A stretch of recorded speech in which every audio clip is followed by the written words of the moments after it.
नमस्कार मित्रांनो, तर माझ्या ब्लॉगमध्ये तुमचं स्वागत आहे. तर मग काय, आज मला डोंगरावरती जायचं आहे, म्हणजे भारत डोंगरावर.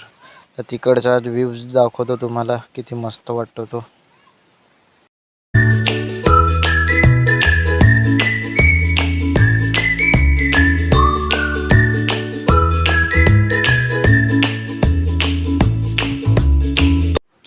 मग काय मित्रांनो, मी पण हळूहळू चालत गेलो असं डोंगराला.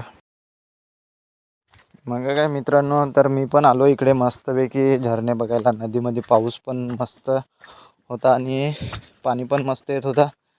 तर तिकडे गेलो, थोडं हातपाय धवले, तोंड धवला आणि पाणी बघत होतो. तर जाम मोंढा होता, म्हणून मी त्याच्यामध्ये परत उतरलो नाही. तर जंगलामध्ये कसं फिरायला अलगच मजा असते आणि वातावरण पण चांगलं असते. आणि आमच्या इकडे बघा काय काय लावलेलं आहे, भात लावलेला आहे आणि हावणी पण चालू आहे इकडे. तर आजच्या व्हिडिओमध्ये एवढंच दाखवणार आहे मी मित्रांनो.